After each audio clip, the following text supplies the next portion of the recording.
Welcome back to the channel. We're here and post-mortem of the new administration. As you all Ooh. know, we have new Congress. The Republicans have a trifecta. They have control of the House, control of the Senate, and they also have control of the most powerful office in the world, that being the White House. I'm joined with Scott. How are you doing, man? I'm killing it. I'm tired. I have a beard now. I don't know what's happening. But I'm excited to be with you again. Thank you. I'm also excited. It's been such a wild ride. I grew a beard, but then it fell off, as you can tell, because of like all the sorrow and misery. I'm not going to be shy about that. For transparency, I mean, my viewers know that I'm on the left spectrum of politics. I've told them multiple times that I campaigned and voted for Bernie both in 2016 and 2020. So that's my side of the politics. I'm going to let the viewers know so they know where I'm coming from. I think we can say that we both of us are not big fans of the current president. Yeah, enthusiastically voting against this president. Look, shaving cream is great, but have you heard of rage and despair? Because Yes, that apparently that also works. yes, that works. That works. I don't think that I'll be growing any hair anytime soon for the next 4 years. So that's where we're at. That's where we're at. Um, This is what happened, kids, when you get over 30. Your hair just starts to fall off, and you make YouTube videos about politics, and I don't know how we got here. well, that it's a it was a long-winded process of just like absorbing the news and keep on absorbing the news and absorbing more news, and then to the point where it's not feasible anymore. It's like a Yeah. sponge that just has too much water to the point where it's leaking out. Um, Louise, just ring me out, please. I'm fucking ring me out like a sponge. Let's just make it happen. yeah, It's for sure. February 1st already. Yep. So, February 1st. Been what, 2 weeks now yeah. since the Trump administration started, the Trump 2.0. It's they have a new vice president, but they never mention why they have a new vice president, right? Nobody talks about why they have a new Louise, can vice you remind president. us? Can you remind us why we have a They new have a vice new vice president? president because they had a fucking mob go into the Capitol and try to like murder the old vice president and kill a bunch of senators in the process. But we don't talk about that, you know. It happened in 100% Vance is sitting there being like, when are they gonna, like he's already making his plans. You already know it. You can see it in his beautiful mascaraed eyes. He's like, when yeah, they come and hang me, I'll be ready. exactly.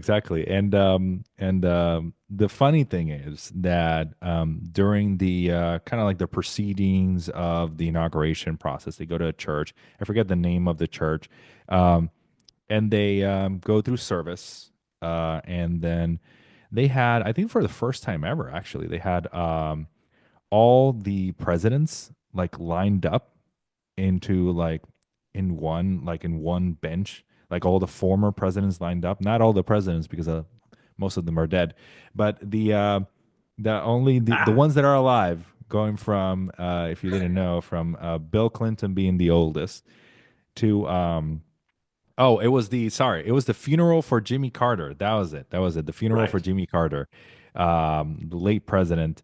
And then in that initial bench they had Bill Clinton, Bush Jr., then Obama, Biden, and then Trump.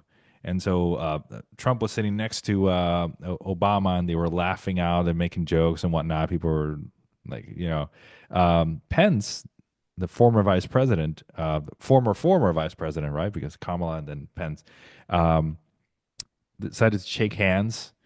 His wife, though, was giving Trump a death stare. I wish we Oh, could find the clip to show the viewers, but I think her name is uh, Karen. Fucking Karen Pence is the resist icon that the left needs, it's apparently. crazy. I never thought I would be I would have so much in common at that moment with like a hyper conservative individual as Pence because he's no progressive, right? Uh, he's like probably more to the right than the current vice president, which is interesting. But anyway, it was a moment to behold. a little bit of a tangent, but a moment to behold of what things to come, right? Uh, and boy, did we have a huge set of executive orders on day one. Can you name a couple of them? Can I name a couple of them? Okay, let's do it. So get rid of DEI everything in government, uh, Hmm. because because that's what we're fucking doing now. Um, there was a bunch of stuff on the border. I can't name them individually, but a bunch of executive orders going after deporting folks who are here illegally. He campaigned on deporting criminals, and he's just deporting everybody. So that's what we're doing now. Repealing a lot of stuff from the Biden administration. Oh yeah, Yeah, for sure. the thing is, I know you have a document pulled up, and I'm kind of riffing it out. So maybe Yeah. give it to us. What were some of these like? How right was that? It was my attempt of like pushing it, giving myself a respite. But I Yeah, think I'm there are really a like, bunch. There did are a did he bunch. study for the test? And it's like kind of Yeah. Yeah. And it's like I think these are only 10 of the I mean, a president tends to sign like dozens and dozens of executive orders. But this is a nice little article from NPR that kind of like highlights the ones that have the broader like more severe effects on the United States as a whole, and then by extension the world, right? Um, the ones that I would say are the most significant is the ones targeting the border. There are a couple of them, right? One of them being declare a national emergency at the border, secure the border. I'll explain those in a minute. Designate criminal cartels as terrorists, suspend refugee resettlement, and birthright citizenship, and um, the other ones are just like ridiculous filler executive orders that are already exist in U.S. law, but are kind of like anyway. That we'll get into it. But the one that I think is one of the most important ones is the national security declaration of national security, and this is very visceral one because it's like essentially saying, okay, the crisis at the border. They're not talking about Canada. They're not talking about Mexico only. They're also targeting like Canada, which is why they have a trade issue and whatnot. That's another thing. But basically, it's like um, not only are we doing executive orders that are instructing, first of all, let's instruct the viewers what an executive order is, right? Which is essentially the president telling the executive branch of the government or telling federal workers that these are the rules of the game. This is how you should go about doing your business. Is an executive order a law? No, it is not. no, An executive order is what it is, an order given by the executive branch of government. As you all know, the U.S. is divided by three branches: the executive, the legislative, and the judicial. not everybody knows that. This is a Not big everybody knows thing. that. People were like, why didn't Kamala Harris do it when she was vice president? And it's like, have you Hmm. ever had a boss that you want to do something and then he was doing something different? I'm sorry, I digress. Exactly. No, Keep no, that makes sense. That makes sense. No, no, no, that makes sense. And different to dictatorships, right? In a dictatorship, the dictator can do whatever the hell he wants and or she wants, and that's it, right? And in a system of checks and balances, which is the one we have, you have the executive branch, but that executive branch is checked by the judicial branch, which is the Supreme Court and all the judges that are across the country. And then you have checked in quotes here. exactly checks it in theory. Let's just all work on the basis of theory. And you have Congress, which is the one that makes the laws. Uh, and then the executive branch, which is the president, right? The legislative branch makes the laws. Then it goes to the president for final signature. If he says no, I don't want to do that, that's a veto. Goes back to Congress. But if they have a supermajority, it goes back to the president, signs, it becomes law. The judicial branch makes sure that it doesn't go against the Constitution because the Constitution governs all those three branches. It goes above everything else. Those are the rules, basic rules of the game.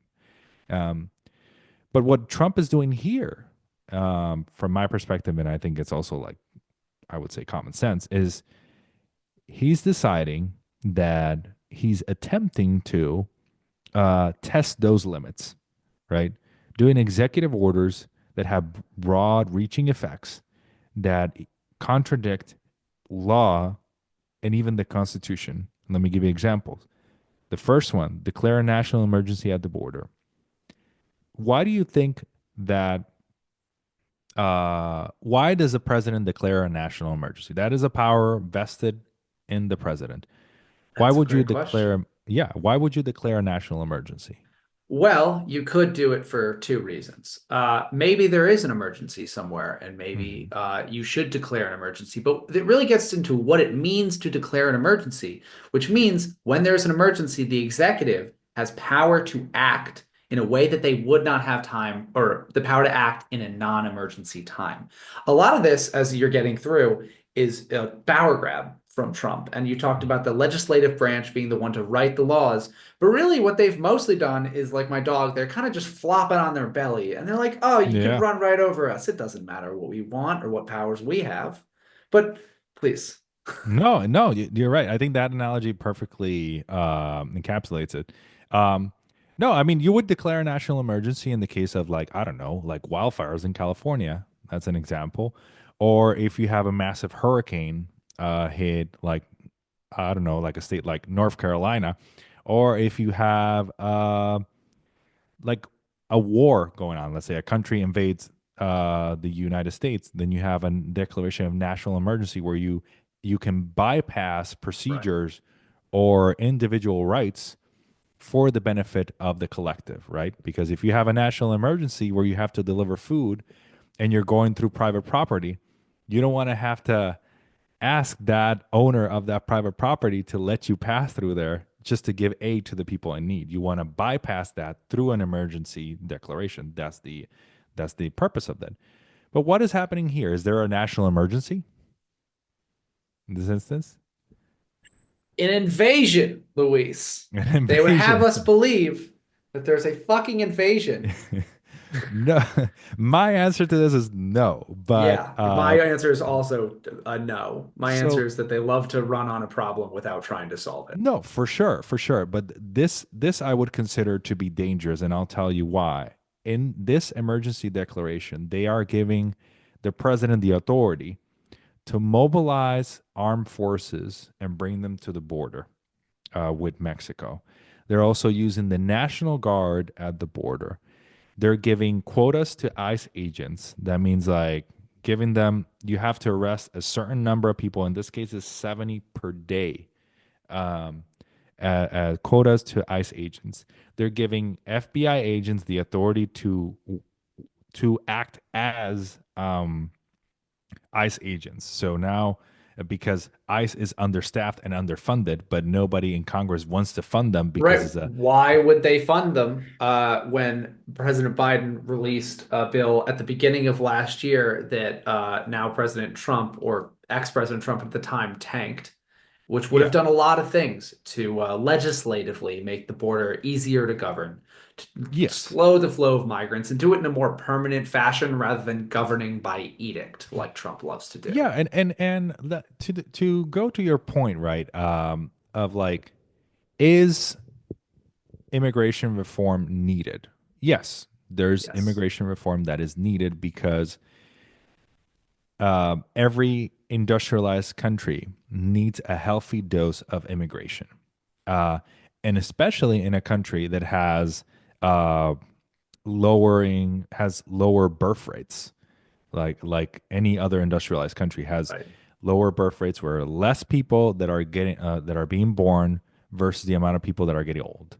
That's the reality, and the only way we can do that is either we increase the birth rate or Bring people in. uh, bring people in. And we need a ton of people in with a lot of different skills, not only in the tech industry and those like high skilled jobs, but also in regular manual labor because it's just needed. Most people, there's not enough people in our country to do those jobs. So you need Yeah. migration. I know this is a tough thing to absorb, but you need migration. I am fully in favor of reform. That reform that happened under Biden, I think you and I disagree on this on this take. I think that was a pretty terrible bill that I think I am, in my opinion, I'm glad it died because I was more in favor of something that was more Like friendlier towards with immigration. immigration. Yeah, friendlier Yeah. with immigration, but it establishes a process. I don't think the problem of immigration is immigration. I think the problem is the process is flawed. Yeah, this is Yeah. the whole thing. We haven't passed an immigration bill in this country in like at least 20 or 30 years. It's been so long. Oh yeah. And the bill last year was focused on border security. It Yeah. and this was a surrendering from the Democrats when you look back to the first Trump presidency. They were tying immigration reform to border security. But last year, knowing that the flow of undocumented immigrants looked bad for the Democrats. This is how they just try to do border security on its own. Oh But yeah. I am completely in agreement with you that we have so many people coming illegally because there are no legal pathways for people to come to work and to go back in off season, for example. For sure. Um, migrants are being accused of being like criminals at large rates, which is crazy. Undocumented Mm. immigrants commit rates at significantly lower levels Yeah. than like native born Americans. Yet somehow safety, somewhat rightfully so, has come to the forefront in the past 4 years, and we're just blaming people from other countries without Yeah. really acknowledging problems like guns in our streets. No, for sure, for sure, and that's part of the reason why they did this executive order designated criminal cartels as terrorists. Now, the title is misleading because it's also criminalizing people who are so essentially the part of the executive orders that were released or signed into fruition basically criminalize anybody crossing through the border and without proper documentation and like severely criminalizes it because I think so far under U.S. law that is considered a misdemeanor, but through the executive order, that is making it like equal to committing murder, essentially. And that's concerning. Another thing that's incredibly concerning is his attempt at ending birthright citizenship, um, which is in the U.S. Constitution since 1868. So that's like I have birthright citizenship. So it's like Yeah. through being born in a U.S. territory. So It's just fucking extremism. It's just catering to it these is. people who want to keep America native born, parentheses, white. Mm, And, it's like this is a country of immigrants. Immigrants are being demonized like crazy. The Democrats are not fighting back. yeah. And, all of these are just power grabs by a Trump administration that was mad in its first term that it couldn't be a king, but is trying to look more kingly by the moment. Yeah. And I'm glad you mentioned that because it's important to mention how is this a power grab, right? Right. How is, for example, an emergency declaration a power grab, right? Um, and I think um, in the case of the emergency declaration is it ignores the rights that individuals have, right? You can arrest anybody if it Right. falls within your description of illegal immigrant. I mean, there are Puerto Ricans who are being arrested, even though they're U.S. citizens, and held for 6 hours. This happened in Right. New Jersey, and also happened in Puerto Rico, by the way. Um, that's how this power can be manifested, right? There was the executive order is not here, but there was also an executive order that was going to pause federal funding across the U.S. And that is fucking insane. Okay, because it's like Congress is supposed to be the power of the purse, but now, exactly. the Trump administration just coming in and being like, actually, we decide now, which is completely illegal. Yes, yes. He's not the first president to try. The last one was Nixon, and he resigned. Right. So- And that's when they passed this law, is 1975. exactly, exactly. So it's like, okay, there's a reason we passed this, but here's the thing: like, You would think to yourself, like, why is he issuing these executive orders like birthright citizenship, like federal funding, if it's going to be blocked, like it was over the weekend, the funding freeze was blocked by a Rhode Island judge, federal judge. The one on birthright citizenship was blocked by, I think, an Oregon judge. Um, why are they going through with these executive orders? The first option might be, oh, Trump's a fucking idiot, which could be true, but I think The grants the one did have that energy. It was like really Trump 1.0, where it was just chaos with no results, you exactly it's know? like is he just like a bro? No, he's I Nah, he's just an autocrat, just a simple yes, run-of-the-mill autocrat. but let me ask you this: like, why do you think he's doing those things? So I think a big thing that this goes back to is one of the few things that Trump was successful at during his first term was appointing judges to the Supreme Court. Everybody Hmm. knows this. We've got Amy Coney Barrett. We've got three judges that are sitting on the nine-person Supreme Court right now are from Trump, which gives it a supermajority of six conservatives and three liberals. So he's making these actions because he's trying to push the limits and just take his chances at the Supreme Court. He won't win all of them, but what this is doing ultimately is this is expanding the power of the president to have more authority separate from Congress. And mind you, this is not only going to be limited to the Trump administration. Whoever is the president in 2029 will have these powers. Whoever's president in 2033 will have these powers. They're expanding the power of the executive, and yeah, without shooting myself in the foot too much, it's a massive change. No, it is a huge change, and I think before we started recording, I promised you that I was going to show you a piece of news from some piece of news that was from an outlet that some of our conservative viewers would agree with. Touching that touches that same point of like, why is he issuing so many executive orders uh, at such a fast speed, even faster, I would say, than the 2017 Trump. And this is the reason, right? They're using the strategy of Yep. flooding the zone. This is Fox News. I'm not going to play the video for copyright reasons, Please but don't. exactly. But the strategy is we're going to hit the zone with as many executive orders as possible and see what sticks. And unfortunately, I would have to say it's kind of working because there's so many things out in the field that it's hard to focus on them. Like, I mean, I was just going through all the executive orders, and what was I focusing on? Only like a Right. couple of them, and only the most notable ones.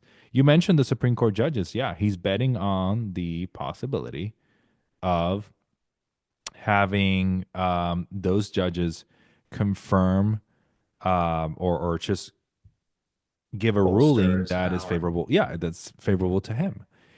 So far, it looks like their birthright citizenship and the federal funding freeze, they don't have, at least according to Reuters, they don't have the like a favorable opinion from judges like Gorsuch. I think I'm butchering his pronunciation, but I don't care. Roberts and Comey Barrett. They're skeptical of that. Doesn't mean they're not gonna let it go through, but they're skeptical. On the birthright citizenship one, that's definitely gonna die in the courts. But the federal funding one, I don't know. They say they're skeptical right now, but we'll have to see. The reason that's crazy for our viewers to know is that think about if you receive social security checks, if you're a recipient of Medicare, Medicaid, if you are if you're a federal worker, like if you work in a nonprofit like I do, you get grants to that pay for your salary. Right. Um, go down the list, like my sister, she's a college student. She's doing her doctorates. She gets the student loans. That's also federal funding. Like it's insane. Yeah, if I could summarize a lot of what they've done is since taking power 2 weeks ago, they have tried to grab as much power for the executive as they can. They've gone after executive power. They've gone after DEI and people of color. And they have just tried to make everybody confused by doing stupid orders like saying that they can control all of the spending in the federal government where they Hmm. can't.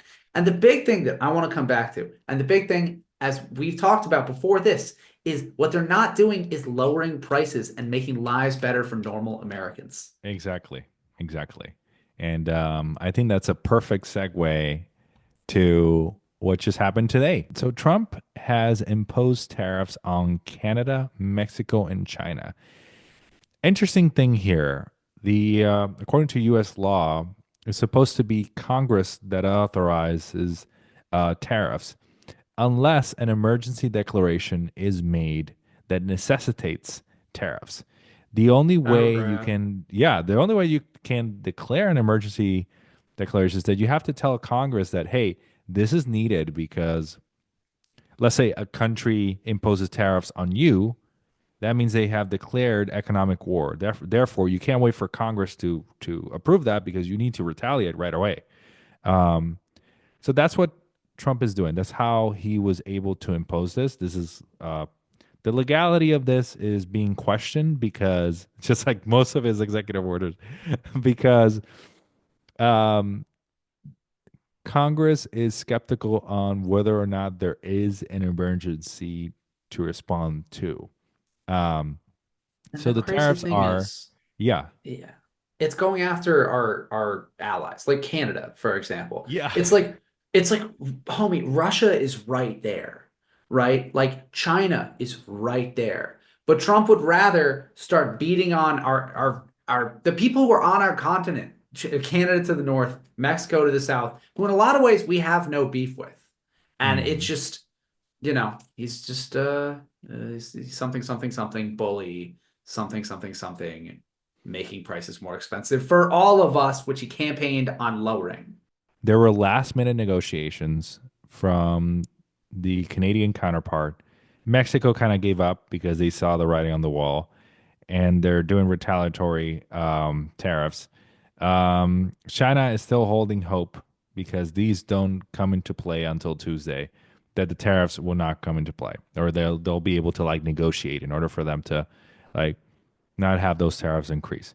So essentially, what this means is most of the parts from your car come from either Mexico or Canada, from the car that you look to purchase. Cars are already insanely expensive. And Insanely. like, do you think the company that manufactures the car that's paying for the tariff is going to absorb the cost? Like, whatever car that they mass produce, do you think they're going to lower their profit margins by 25%? No, they're I going to do pass it not. on to the consumer. So it's Right. like, this is only one example, right? God forbid, like, poor maple syrup, you know? What's going to happen to my Canadian maple syrup? I'm making a joke about this, but that's one of the products that's also Yeah, it's being real. targeted, which is Yeah, like, yeah, pancakes. No pancakes for you under Trump. no, it's supposed to have bland pancakes. No, yeah, dry Shit. pancakes for you. What the hell I is like this? I pulled up a Fox News article here. Cars and trucks get pricier. Gas prices could rise. Oh, let me Food at give the you this. grocery store, avocados. Here, I Yeah. can I can even send this one to you. Smartphones, home construction. And it's like these people ran on making it better for the working class. But in reality, Trump just has billionaires sitting around him at the little insular inauguration ceremony, while all the people who voted for Trump came to DC and were walking around the streets because they could not see him. There's Yeah. no better summary of who Trump is working for than on Inauguration Day, him locking out all his regular voters just so he can be surrounded by his billionaire buddies. No, for sure, for sure. And all this to say, like, this is a siphoning of all these politics, like all these moves, power moves, as it has a twofold strategy. One of which you mentioned, which is the consolidation of power to one person, right? and which he attempted in the first Trump administration, but in the second Trump administration, it's just gone into like on steroids essentially. But the second thing is to siphon off wealth um, from those who have very little wealth to those who have Yeah. a ton of wealth, from the 99% to the 1%. And and it's just out in the open. Whereas in the past, right? Let's be fully transparent. Both parties have been co-opted by the billionaire class, but it's just now in the open Yeah. It's and just so flagrant. to an extreme. Like now, it's like you have the richest person on earth, Elon Musk, running a department that has not been approved by Congress, um, and having an enormous amount of power to just unilaterally decide what funding moves where. Yep. That's another bit of illegality that's happening behind the scenes that we're just not aware of because there's so much other shit that we have to worry about. You know? They hate unelected bureaucrats until Elon Musk is like, what if I just shadow ran the government? You know, like the Yeah. Democrats, and you and I were talking about this, Democrats and progressives push for policies that protect workers. They'll push for policies like protection for childcare, parental leave. In Minnesota, they passed free lunch for kids for breakfast and lunch. And I think some of the Republican voters are coming around to these pro-worker policies, but the reality is they're following Trump, who's just trying to run away talking about trans kids and children's sports in service of like getting billionaires in power and just in such a blatant way too. Yeah. It's insane. It's insane. And I wanted to end on a slightly lighter note. Let's do We're it. getting close to the end of a slightly lighter note. Plane crash. I thought you were going to talk about AI or something. Yeah. That impacted. I think this happened. Yeah, today. Yeah. It just happened today. Yeah.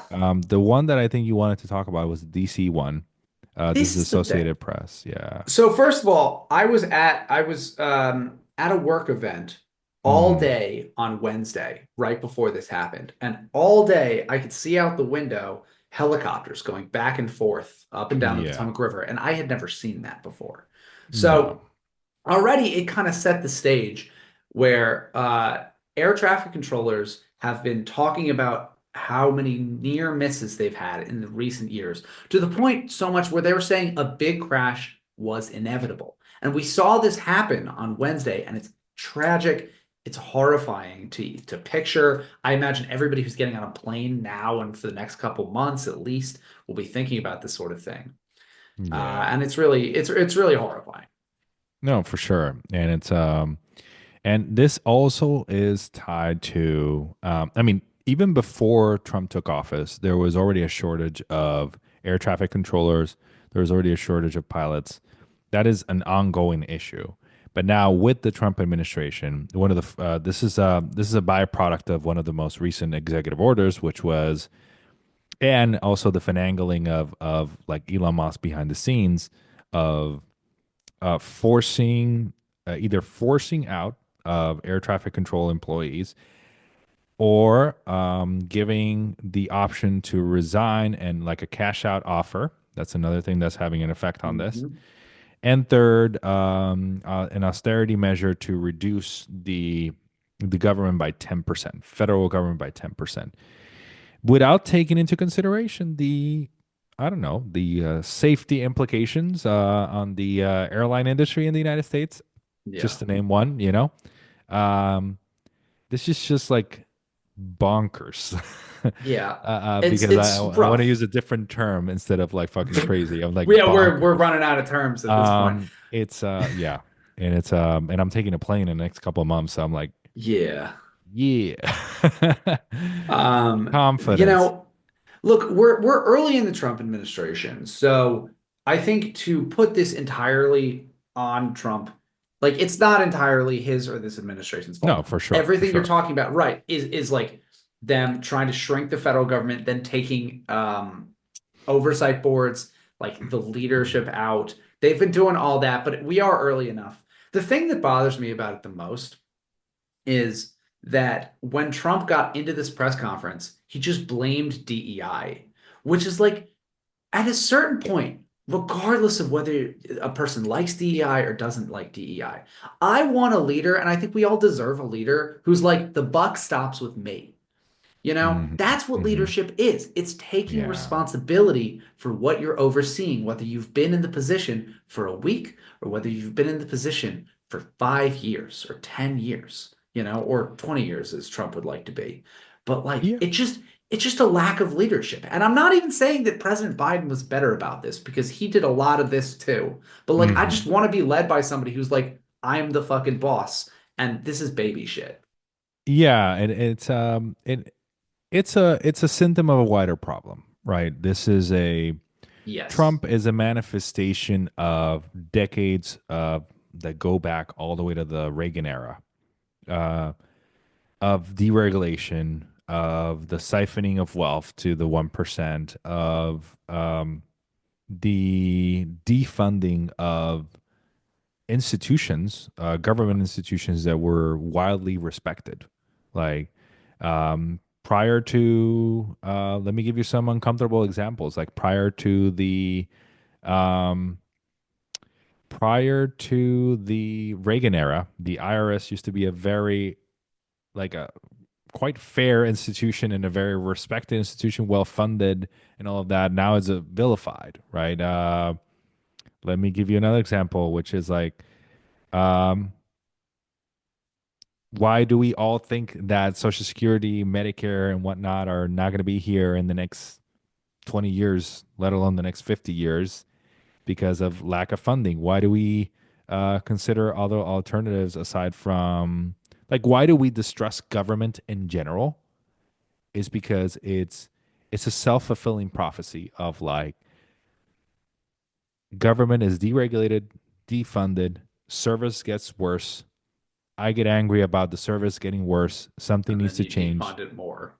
You defund it more, Right. and it's It's a it's like cycle. a it's a cycle. It's a cycle that happened in Puerto Rico with the electric company. Used to be publicly owned and used to have a unionized workforce, and it used to be well funded. We were the envy of the Caribbean in terms of like the electricity capacity. Now we have more blackouts than the Dominican Republic. So, and there were memes circulating that are like, "Oh yeah, Cuba has electricity." Like, it's a the same can be applied. The same Yeah. example can be applied to the United States, and people need something to channel their anger towards, and that anger is government institutions. Now, uh, the And I want anger to, needs to be like energized to making those institutions better instead of yeah. like breaking them apart.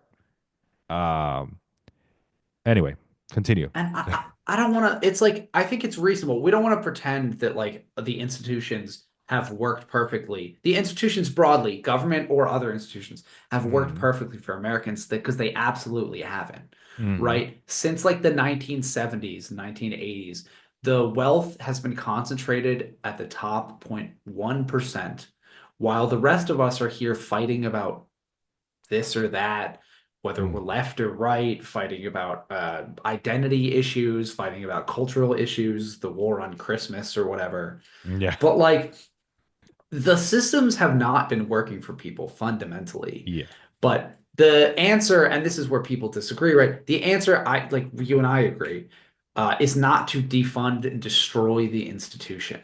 We yep, can change how it works fundamentally, but it's not to like just blow it all up because this is the point where we get to where we have people storming the Capitol, and I don't really think anybody wants that again. yeah. Where you have what is it, an HSS secretary in a confirmation hearing, like denying basic science and the Right, effectiveness of vaccines and all of that. right, Somebody who wants to break the institution instead of building upon it, fixing the items that need to be fixed and reformed, and working to build a better healthcare system. right. Um, and so on and so forth. We can go down the entire list, entire rabbit hole of cabinet picks. Yep. Um, you all can reference my video on cabinet picks. There it is. But Good plug. for now, I want to focus on our last topic, which is a lighter topic, which is the Oh, thank God. the You and I were talking about ChatGPT. I am a subscriber to ChatGPT because I kind of like to talk to it on my dog walks. It can be helpful for yeah. brainstorming. Yeah, it's like it's that audio feature that I really like. But DeepSeek is something completely different. I haven't used it. Do you want to talk about how it's been so far? Yeah, I mean, it's just don't ask anything about China or Taiwan, you're fine. But other than that, like it won't even give you an answer. It's just refuse to answer it. The only thing that's That's it's crazy. willing to answer is like the Taiwan question, and it will give you just like a government sponsor. So this is like let me show the viewers what it is. So this is the DeepSeek. Oh, This is sick. the LLM, large language model. It is very much very similar. For those who have used ChatGPT before, it is very similar to Yeah. ChatGPT. This is what I asked it before, like what's a good headline for our video, and based on these Nice. parameters, and give me a pretty solid answer. The thing Yeah. that makes these this unique, it's not a particularly unique software, right? It is the same as OpenAI's LLMs. It's just that it's a little bit faster, and it uses it's also free, open source, so anybody can use it and make it their own. So that means they can download this code and make their own LLM with your own biases and your own you know and your own censorship. but um but this AI in particular is what made it so popular, is not only those things that I mentioned, but also the fact that it only costs, I think, $6 million. I know for you and me, that's a lot of money, but for Yeah. AI development, it is not. That's a little bit of a misleading number, because it's not talking about, oh, the entire cost of producing it.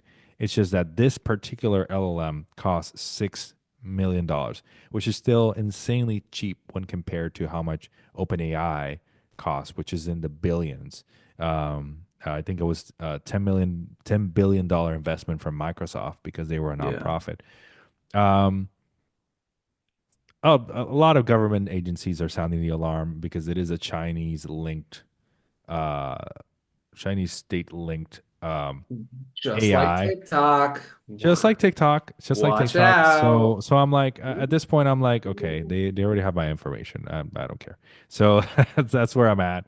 Um, the other thing is, yes, when you look up, there is various institutions that are banning already DeepSeek from being used. So I wouldn't be surprised if this gets banned in the next couple of months or whatever.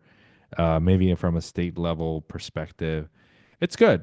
I think it's I think, and this is another thing that they use. They are using like lower end uh chips than OpenAI did, Yeah. and have better performance than OpenAI. This is what like blew the minds of Wall Street investors. Like they're using like older NVIDIA chips, and they're still able to get this performance that is better Yeah. than the current iteration of OpenAI.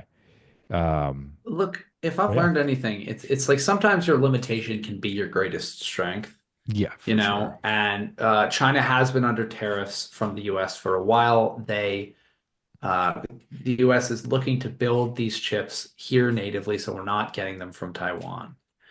So it's a really impressive accomplishment. And it honestly, I don't really have I don't know exactly how I think about this. I don't really know what the answer is Mm. with Chinese software. You know, I do find the national security implications convincing for TikTok, but I also really like TikTok. You know, and it's Yeah, like, does any of us think that TikTok is getting that much more data than Instagram? I think allegedly they are, but there's a lot of kind of meaty questions here, and I don't know that we can dig in another that we can dig episode. in. Ah, There there you it go. is. I like There it. you go. Full circle. Full circle. Well, thank you all for watching. Thank you all for just like absorbing our rant. And anything else you want to add? No, no, no, no, no, no, no. You should hit like and subscribe because Luis is a man and it's a great channel. Exactly. That's for sure. Okay, y'all. See ya.